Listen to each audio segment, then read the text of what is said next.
Hi అండి. ఆషాఢం అయితే వచ్చేసింది కదా! మీరైతే గోరింటాకు పెట్టుకున్నారా?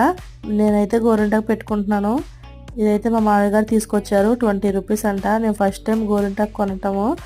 మా ఇంటి దగ్గర చాలా గోరింటాకు మొక్కలు ఉండేవి. పెట్టుకోమంటే బద్దకించి మేము పెట్టుకునే వాళ్ళం కాదు. ఇప్పుడు పెళ్ళి అయిన తర్వాత సిటీకి వచ్చాక అసలు పెట్టుకుందామంటే గోరింటాకే దొరకట్లేదు. ఇప్పుడైతే కొనుక్కొని పెట్టుకోవాల్సి వస్తుంది. గోరింటాకు రుబ్బేటప్పుడు కొంచెం చింతపండు అనేది వేసుకున్నారంటే చాలా రెడ్గా పండుతుందండి. అసలు ఈ గోరింటాకు ఆషాఢంలోనే ఎందుకు పెట్టుకోవాలో మీకు తెలిస్తే నాకు కామెంట్ చేయండి. అయితే నేను ఇనుపులతో అయితే పెట్టుకుంటానండి. దీంతో డిజైన్స్ చాలా బాగా వస్తాయి. ఈ డిజైన్ అయితే నాకు మా అమ్మ చిన్నప్పటి నుంచి పెట్టేది. ఈ డిజైన్ నాకు చాలా ఇష్టము.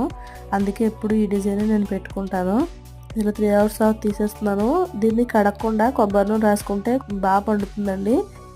ఇక్కడ నేనైతే కొబ్బరి నూనె రాసుకుంటున్నాను.